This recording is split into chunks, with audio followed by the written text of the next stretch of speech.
नमस्कार, स्वागत है आपका डेली करंट अफेयर्स क्लासेस में। अगर आप करंट अफेयर्स की प्रिपरेशन कर रहे हैं तो बिल्कुल ये क्लास आपके लिए है। आज भी गला जो है वो बहुत ज़्यादा इम्प्रूव नहीं हुआ है पहले से, बट मैं ये कहूँगा कि ठीक है, आपकी प्रिपरेशन ना रुके, इसके लिए ये करंट अफेयर्स क्लासेस इंपॉर्टेंट हो जाती हैं। आज हम 6 जुलाई के करंट अफेयर्स को कवर कर रहे हैं, तो आइए स्टार्ट करते हैं। जो पहला न्यूज़ है, first news is related to India presided over Colombo process. तो यहाँ पे इंडिया ने जो है कोलंबो प्रोसेस जो था उसको एक तरह से हेड किया, और ये परमानेंट रिप्रेजेंटेटिव के रूप में कहाँ पे, जिनेवा के अंदर जो मीटिंग हुई थी। तो पहले तो क्वेश्चन ये आता है कि ये कोलंबो प्रोसेस क्या है। तो इसकी शुरुआत हुई थी 2003 के अंदर, ठीक है। और ये रखा गया है जो माइग्रेंट वर्कर्स हैं, जो इंडिया से बाहर जाके काम कर रहे हैं, उनके अपने राइट्स के लिए, उनके वेलफेयर के लिए बहुत कुछ करते हैं। तो ये 12 ऐसे एशियन कंट्रीज़ हैं जो इन्होंने मिलकर इसको इस्टेब्लिश किया था, और उसमें से इंडिया भी उसका एक पार्ट है, मेंबर है। और पहली बार क्योंकि इंडिया को ये एक इसको हेड करने का मौका मिला है, चेयर करने का मौका मिला है, तो इंडिया जो है 2024 में ये मौका मिला, और अब इसको इंडिया ने एक तरह से चेयर किया भी है। तो उसी के बारे में ये न्यूज़ है।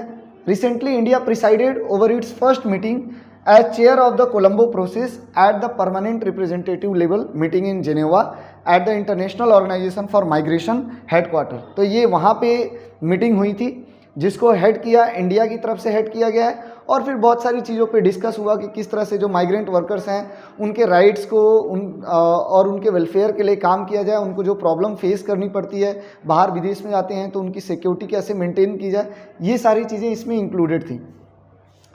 कोलंबो प्रोसेस क्या है? It is a regional consultative process comprising 12 members state from Asia which primarily serve as countries of origin for migrant workers. Forum facilitate the exchange of best practices on managing overseas employment, कि कितने सही तरीके से हम overseas जो employed लोग हैं उनको मैनेज कर सकते हैं। लास्ट मंथ इंडिया की अगर हम बात करते हैं तो इनको अपॉर्चुनिटी दी गई थी कि ठीक है, ये मीटिंग आप प्रिसाइड करेंगे, और अब ये मीटिंग कंडक्ट करा दी गई है। तो मिनिस्ट्री ऑफ एक्सटर्नल अफेयर्स इन्होंने कहा है कि meeting was marked by a spirit of cooperation and shared vision towards the goal of the Colombo process, कि हम बिल्कुल इस मीटिंग में हमने ये डिसीजन लिया है कि हम एक दूसरे के साथ कोऑपरेट करेंगे। हमारा एक विज़न है, गोल है, प्रोसेस है, कोलंबो प्रोसेस का जो विज़न है, जो गोल है, उसके ऊपर काम करेंगे, ठीक है। Secretary consular passport visa and overseas Indian affairs in ministry, इसको देखने वाले जो एक्सटर्नल अफेयर्स मुक्तेश परदेशी हैं, इन्होंने डिलीवर किया एक स्पेशल एड्रेस जो कि हुआ था चेयर इन ऑफिस के इनकमिंग से पहले। तो वहाँ पे उन्होंने अपना एक स्पेशल एड्रेस किया था। Colombo process continue to play a pivotal role in enhancing regional cooperation on migration issues with India's leading role, और इसमें इंडिया का एक बड़ा अहम रोल हो जाता है। आप समझ सकते हैं एशिया के अंदर आज के टाइम में इंडिया एक इमर्जिंग, मैं बात करूं इकोनॉमी के सेक्टर में भी, या ओवरऑल बात करते हैं, और दुनिया की सबसे बड़ी डेमोक्रेसी के रूप में देखा जाता है। तो ये सारी चीज़ें हैं। अब इम्पॉर्टेंट ये हो जाता है कि इस कोलंबो प्रोसेस में जो 2003 में जिसका इस्टेब्लिशमेंट हुआ, कौन कौन से देश हैं। तो क्योंकि एशियन कंट्रीज़ इसमें इंक्लूडेड हैं, तो आप देखेंगे Afghanistan, Bangladesh, Colombo, China, India, Indonesia, Nepal, Pakistan, Philippines, Sri Lanka, Thailand and Vietnam are included in the Colombo process organization, ठीक है। नेक्स्ट न्यूज़ पे चलते हैं। अगेन एक बहुत बड़ा मैं कहूँगा कि चेंज देखने को मिल रहा है यूनाइटेड किंगडम के अंदर। अभी यूनाइटेड किंगडम के अंदर इलेक्शंस हुए थे, प्राइम मिनिस्टर इलेक्शन जो होते हैं, और 58th प्राइम मिनिस्टर के रूप में चुने गए हैं कौन? कीर स्टैमर। मे भी शायद प्रोनाउंसिएशन इतना करेक्ट ना हो, पर कीर स्टैमर जो हैं ये 58 प्रेसिडेंट के रूप में चुने गए हैं, और ये लेबर पार्टी से बिलोंग करते हैं। वहाँ पे आप देखेंगे दो पार्टीज़ के बीच कंपटीशन रहता है, लेबर और कंजर्वेटिव पार्टी। जो लेबर पार्टी है ये लेफ्ट विंग को बिलोंग करती है। लेफ्ट विंग मतलब जो लिबरल और न्यू चीज़ों को ज़्यादा अहमियत देते हैं, अगर हम मानते हैं तो। वहीं पे कंजर्वेटिव की अगर हम बात करते हैं तो कंजर्वेटिव जो हमारी पुराने ट्रेडिशन, जो थॉट्स हैं, उसको लेके चलते हैं, मतलब एक कल्चर को, अपने कल्चर को ज़्यादा अहमियत देते हैं। तो ऋषि सुनक जो थे इससे पहले, वो कंजर्वेटिव पार्टी के थे। लास्ट 14 ईयर से कंजर्वेटिव पार्टी रूल कर रही थी। बहुत सारे एक तरह से चैलेंजेस इस समय रिसेंटली डेवलप हुए थे in the form of economy. अगर हम बात करते हैं, फूड प्राइसेस जो है वो काफ़ी इंक्रीज़ कर गया था, और ये सारी चैलेंजेस ये फेस कर रहे थे। कॉस्ट ऑफ लिविंग काफ़ी बढ़ गई थी। तो ये चेंज आना देखा जा रहा था, इवन एग्जिट पोल में भी ये बताया जा रहा था कि बहुत चांसेस है कि इस बार चेंज देखने को मिलेगा, और इसीलिए लेबर पार्टी इस बार जीती है। इससे पहले 14 साल से कंजर्वेटिव पार्टी रूल कर रही थी। तो sir Keir Starmer has been appointed as the new prime minister of the United Kingdom by monarch King Charles III। तो चार्ल्स III इस समय रूल कर रहे हैं वहाँ पे, और आप समझ लीजिए एक मोनार्कियल कॉन्स्टिट्यूंसी वहाँ पे इस्टेब्लिश्ड है डेमोक्रेसी के फॉर्म में अगर मैं बात करता हूँ तो। यानी हेड जो होते हैं वो वहाँ के राजा होते हैं, हेड ऑफ द एग्जीक्यूटिव, लेकिन मेन रोल एग्जीक्यूटिव का प्ले कर रहे होते हैं कौन? Prime minister. ठीक है, गवर्नमेंट के एग्जीक्यूटिव प्राइम मिनिस्टर होते हैं, गवर्नमेंट के हेड होते हैं prime minister. Sir Keir Starmer is the 58th prime minister of the United Kingdom. Buckingham Palace जो कि ऑफिशियल रेसिडेंस है प्राइम मिनिस्टर का, वहाँ पे अब ये मतलब प्राइम मिनिस्टर वहीं रहते हैं अगर देखा जाए तो उसकी एक पहचान है बकिंगम पैलेस की। Sir Keir Starmer's Labour party won a landslide victory in the recently held parliamentary elections, और लगभग 250 ज़्यादा सीट से हारे हैं ऋषि सुनक। मतलब पिछली बार से उनकी 250 से ज़्यादा कम सीट आई हैं पिछली बार के कंपैरिजन में। एक बड़ा फेरबदल देखने को मिला, सच अ ह्यूज डिफरेंस जो उतना नहीं एक्सपेक्ट किया जा रहा था। 650 सीट्स का ये जो इनका हाउस होता है उसमें से अगर देखा जाए तो 450 सीट्स अराउंड इनको मिले हैं, क्या कहते हैं, लेबर पार्टी को। Conservative party leader Rishi Sunak whose partly badly lost this election. Sir Keir Starmer will be the new occupant of 10 Downing Street in London, which is the official residence and office of the United Kingdom Prime Minister। तो 10 Downing Street जो है ये official residence है अगर हम देखते हैं prime minister का। अच्छा सॉरी, बकिंगम पैलेस जो है वो मोनार्च का ऑफिशियल, यहाँ पे थोड़ा सा एक करेक्ट कर रहे हैं यहाँ पे डिटेल कि अगर हम देखें तो बकिंगम पैलेस जो वहाँ के मोनार्क हैं, राजा जो हैं, उनका एक इम्पॉर्टेंट लोकेशन है जहाँ वो रहते हैं। ठीक है, the United kingdom parliament consist of 2 houses. तो यूनाइटेड किंगडम के बारे में थोड़ा सा और डिटेल देखते हैं। जैसे हमारे यहाँ इंडिया के अंदर आप देखेंगे lower house, upper house, Lok Sabha, Rajya Sabha. ठीक है, उसी तरह यूनाइटेड किंगडम के अंदर हाउस ऑफ लॉर्ड्स जो है वो अपर हाउस होता है, and the lower house is called as House of Commons. तो ये हाउस ऑफ कॉमन्स के इलेक्शन था। ठीक है, it is popularly elected house with 650 seats, कि इसमें 650 सीट्स थी। और अगर हम देखते हैं the election to constitute the new House of Commons was held on 4 July 2024, और इसमें से लेबर पार्टी ने 412 सीट्स जीती हैं। अभी 2 सीट पे रिजल्ट नहीं आया देखा जाए तो।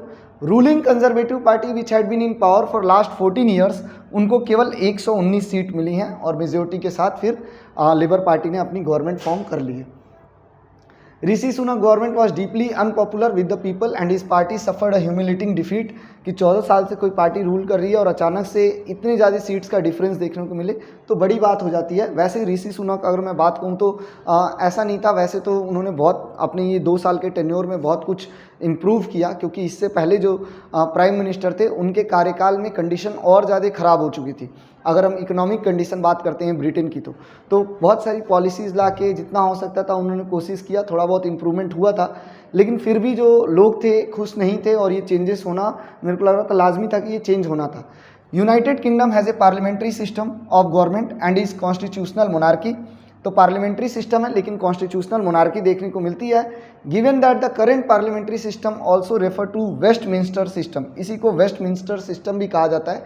दुनिया को एक मैं कह सकता हूँ कि पार्लियामेंट जैसी चीज़ें देना या फिर लोकसभा राज्यसभा की बात बताना, बाइकैमरल स्ट्रक्चर रखना, उसमें इंग्लैंड का ही ये इनिशिएटिव था।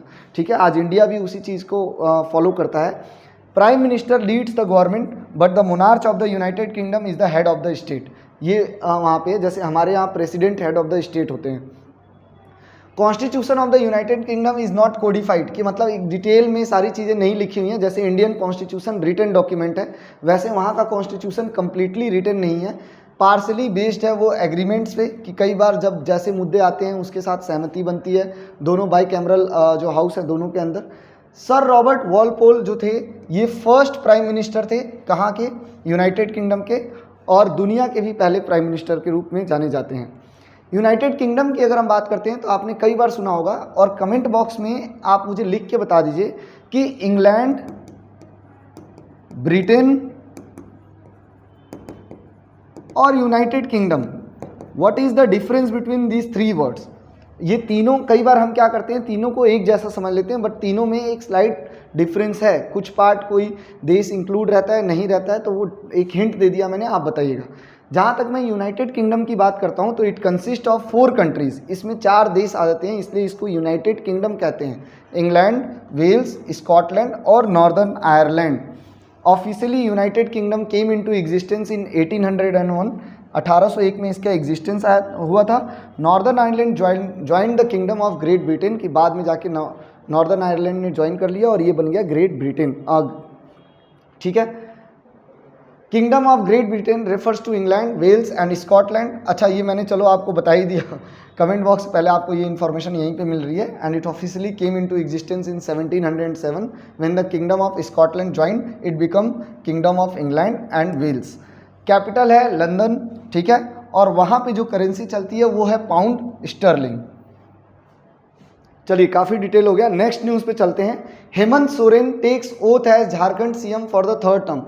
मनी लॉन्ड्रिंग का जो केस हुआ था उसमें हेमंत सोरेन के ऊपर केस लगाया गया था ईडी के द्वारा। इन्फोर्समेंट डायरेक्टरेट आजकल काफ़ी न्यूज़ में रहता है। मैं तो कहूँगा जो कॉन्स्टिट्यूशनल प्रोविजंस है और जो चीज़ें हैं ईडी के बारे में, वो आप ज़रूर पढ़िए। इस बार के एग्जामिनेशन में एक इंपॉर्टेंट रोल प्ले कर सकता है ये चीज़, ठीक है, ये टॉपिक जो है।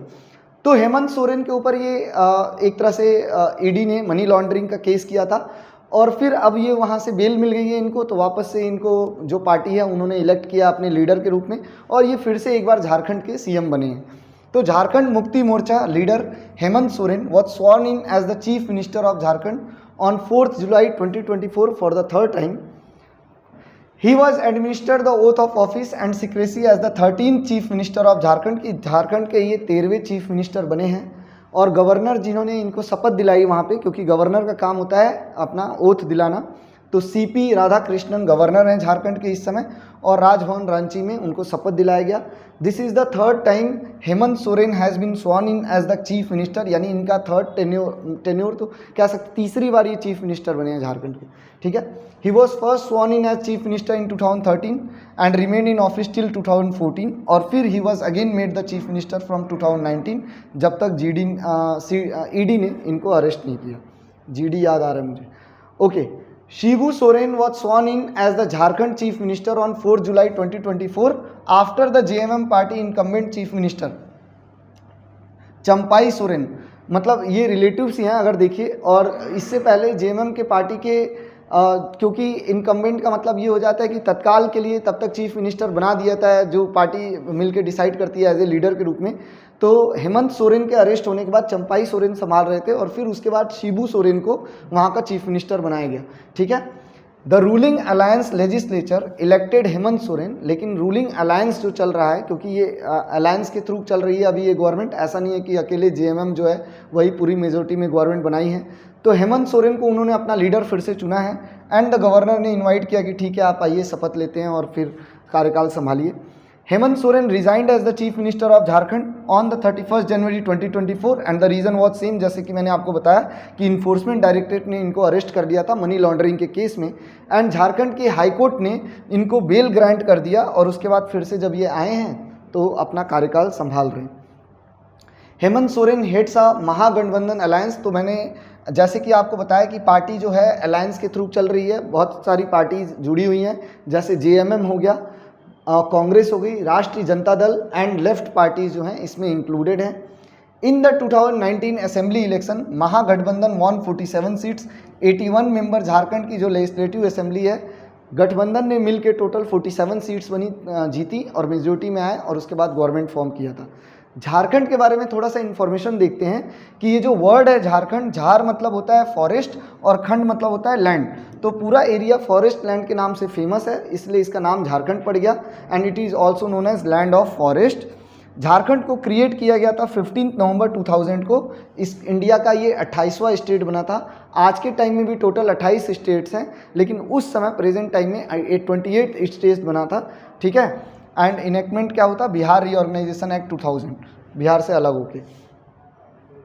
7 people have served as its chief minister to date, और बाबूलाल मरांडी जो हैं वो झारखंड के पहले चीफ मिनिस्टर हैं, फर्स्ट चीफ मिनिस्टर, ये भी ध्यान में रखना है। रांची जो है झारखंड का कैपिटल है, और Dumka is the sub capital के रूप में दुमका भी एग्जिस्ट करता है। नेक्स्ट न्यूज़ है, it is related to annual defence production hits record high of approximate rupees 1.27 lakh crore in financial year 2023-2024।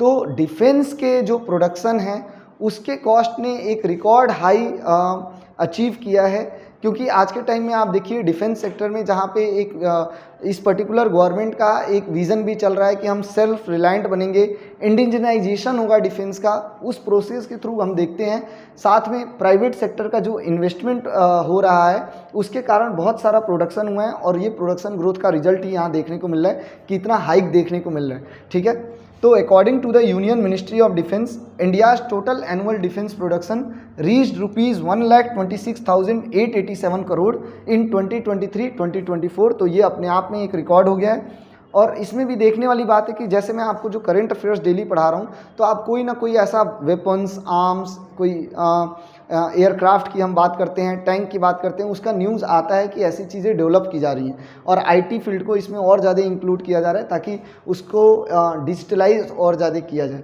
ठीक है, तो India's highest ever production of defence equipment and products in any financial year. The data was released by the Defense Ministry on 5th July 2022-23 में total defence production in the country was 1,08,684 crore. ठीक है, and according to the defence ministry the contribution of public sector undertaking to the value production in 2023-2024, अगर public government की तरफ से जो हुआ है वो है 79.2% उसमें कंट्रीब्यूशन था और प्राइवेट सेक्टर का उसमें 20.8% कंट्रीब्यूशन था। So both the private and public sector recorded study growth in their production. अब डिफेंस प्रोडक्शन जो 2023-2024 में है वो हो गया है 1,26,887 करोड़। कंपेयर करते हैं अगर इससे तो, और इसीलिए देखा जा रहा है कि 16.7% का ग्रोथ रेट देखने को मिल रहा है। ठीक है, तो ये एक बड़ी चीज़ हो गई है पर्टिकुलरली इस डिफेंस के फील्ड में। Value of defence production has been increasing steadily and has grown by 60%, कि लगभग 60% उसकी वैल्यू बढ़ गई है। 2019-20 की अगर हम बात करते हैं तो प्रोडक्शन का रेट ये था 79,071 crore which has grown to 1,26,887 crore, और कंपेयर कर लेंगे तो उस हिसाब से इसका परसेंटेज निकल के आ जाएगा। इसके अलावा हम डिफेंस के गुड्स को जहां ज़्यादातर हम इंपोर्ट किया करते थे अब हम एक्सपोर्ट कर रहे हैं। ठीक है, तो इंडिया सेल्फ रिलायंस के साथ साथ एक अच्छे डिफेंस एक्सपोर्टर के रूप में भी नज़र आ रहा है और बहुत सारे एशियन कंट्रीज़ को हम डिफेंस जो प्रोडक्ट्स हैं वो प्रोवाइड भी करते हैं। तो एक रीज़न क्या दिया जा रहा है यहाँ पे इंक्रीज का डिफेंस प्रोडक्शन में कि present government which came into power in 2014 introduced a policy of achieving self sufficiency, कि गवर्नमेंट का एक जो विज़न लेके आए कि हम सेल्फ सफिशिएंसी अचीव करेंगे, तो ज़्यादा से ज़्यादा मैन्युफैक्चरिंग हुआ इस सेक्टर में। गवर्नमेंट पुश्ड फॉर इंडिजनाइजेशन, कि हम इंडिया की चीज़ें ही इसमें यूज़ करेंगे और इंडिजनाइज करेंगे। ठीक है, तो मेक इन इंडिया इनिशिएटिव लेके आए हैं। It has facilitated the participation of private sector, और ओपन कर दिया कि प्राइवेट सेक्टर और ज़्यादा इसमें पार्टिसिपेट करे, इन्वेस्ट करे। इसी तरह डिफेंस के साथ साथ जो अगर मैं बात करता हूँ तो स्पेस प्रोग्राम में भी अब प्राइवेट सेक्टर ज़्यादा इन्वेस्टमेंट कर रहा है, तो उसमें भी आपको एक बड़ा ग्रोथ देखने को मिलेगा। ठीक है, Reforms were introduced in the defense public sector undertakings and the government has actively pursued a policy to boost defense exports from India, and all these factors have contributed to India's record defense production। इन सभी factor ने defence production को एक तरह से आगे पहुंचा है। Next news जो है that is related to Durand Cup. ठीक है, डूरंट कप जो होता है फुटबॉल से रिलेटेड है और ये इंडिया का एक एशिया के अंदर अगर हम कह लें तो सबसे बड़े इवेंट में से एक होता है, फुटबॉल इवेंट में से। इस बार जो है 4 डिफरेंट वेन्यू यानी 4 अलग अलग वेन्यू पे 133rd डूरंट कप जो होगा वो ऑर्गेनाइज किया जाएगा और 4 अलग अलग वेन्यू पे खेला जाएगा। So it will kick off from 27 July 2024। Asia and India oldest club based football tournament, यानी जितने भी फुटबॉल के क्लब हैं, आप जानते हैं बहुत सारे फेमस क्लब होते हैं।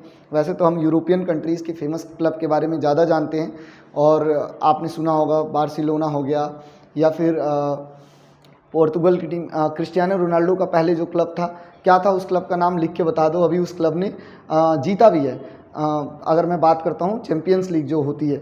ठीक है, on 31 August 2024 with the final being played at the Vivekananda Yuva Bharati. तो ये पहले हुआ था, ये फाइनल खेलने की जगह जो है लोकेशन वो बताया जा रहा है कि विवेकानंद युवा भारती क्रीड़ांगन में 31 अगस्त 2024 को फाइनल खेला जाएगा। ये सॉल्ट लेक स्टेडियम से भी फेमस है और कहाँ पे है, कोलकाता वेस्ट बंगाल के अंदर। 133rd Durand Cup matches will be held. तो ये जो 4 वेन्यू हैं ये कोलकाता में कोकराझार है और कोलकाता में होगा। उसके अलावा जो कोलकाता का है मैंने आपको भी लोकेशन बताया विवेकानंद करके। फिर कोकराझार असम के अंदर है, जमशेदपुर झारखंड के अंदर, पहली बार जमशेदपुर को यहाँ लिखा है, फर्स्ट टाइम जमशेदपुर को इसमें ऐड किया गया है। एंड मेघालय के अंदर शिलोंग जो है वहाँ पे इसको ऑर्गेनाइज किया जाएगा। मोहन बगान सुपर जायंट, तो इंडिया की तरफ से आपको सुनने में आता होगा एक क्लब बहुत फेमस है मोहन बगान, ठीक है। It is the reigning champion who defeated East Bengal last year to lift the trophy. तो इस समय जो मोहन बगान था लास्ट ईयर के विनर है, ठीक है, डुरंट कप के। 133rd edition of the Durand Cup will feature 24 teams. 24 team इसमें होंगी और ये टीम सिर्फ ऐसा नहीं है कि इंडिया की ही हैं, इसमें Indian Super League, I League, arm forces, इन तीनों की जो टीम्स हैं वो परफॉर्म करती हैं। एंड सम टाइम कुछ फॉरेन टीम्स जो हैं वो भी पार्टिसिपेट कर चुकी हैं, they have also participated in the tournament, right. Durand Cup 2024 will feature 43 matches. इसमें 43 मैचेस होंगे और मैचेस का जो खेलने का टूर्नामेंट ऑर्गेनाइज करने के कई कॉन्सेप्ट होते हैं, उसमें से जैसे नॉकआउट भी टूर्नामेंट करवा दिए जाते हैं। ये नॉकआउट नहीं होगा, ये राउंड रॉबिन लीग होगा, जिसमें क्या होगा कि टीमों को 24 टीम को डिवाइड कर दिया जाएगा 6 ग्रुप में।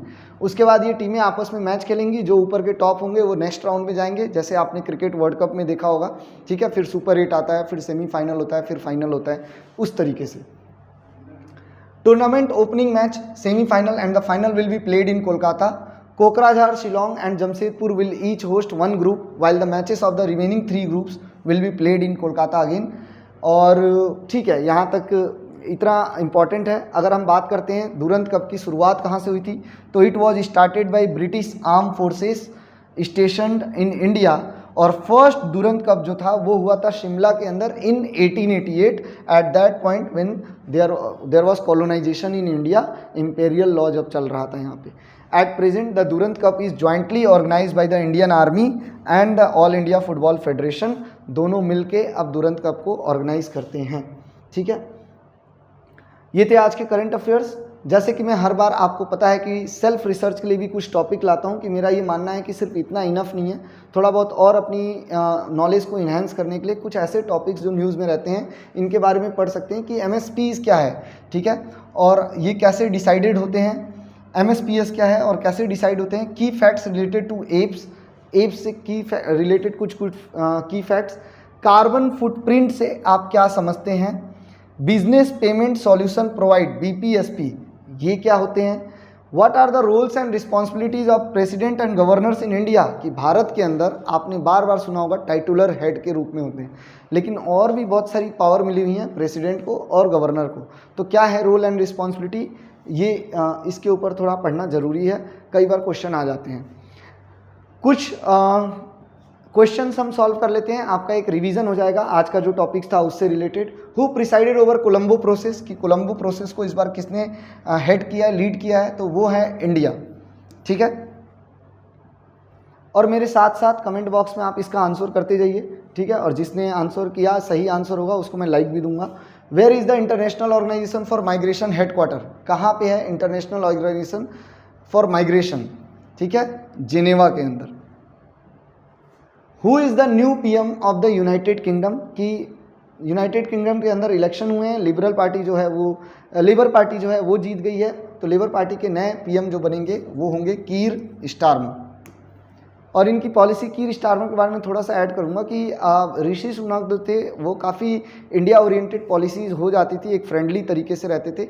अब लेबर पार्टी जो आई है इसका इतना झुकाव नहीं है इंडिया की तरफ, लेकिन आई होप कि आगे चल के चीज़ें सही होंगी, क्योंकि इंडिया तो काफ़ी पहले के मामले में अगर फॉरेन रिलेशन के मामले में कहते हैं तो काफ़ी इंप्रूव कर चुका है। Which party has won a majority in the recently held parliamentary election in the United Kingdom, तो ये होगी लेबर पार्टी, ठीक है। Who appoints the prime minister in the United Kingdom, कौन अपॉइंट करता है, तो वहाँ के monarch Hemant Soren, who was sworn in as the 13th chief minister of Jharkhand, belongs to which political party, ये बिलोंग करते हैं Jharkhand Mukti Morcha. Who was the first chief minister of Jharkhand, Jharkhand के पहले चीफ मिनिस्टर कौन है, ये जीके फैक्ट हो गया आपका, Babulal Marandi. What was the total value of defence production in India 2023-2024, जो कि एक रिकॉर्ड डिफेंस प्रोडक्शन हुआ है, तो that is 1,26,887 crore rupees. Which is the first and oldest club based football tournament in Asia and India, Asia के अंदर भी। तो ये है दुरंत कप, क्लब बेस्ड टूर्नामेंट की बात कही जा रही है जिसमें क्लब खेलते हैं। So this is all for today. I hope ये सेशन आपके लिए हेल्पफुल रहेगा।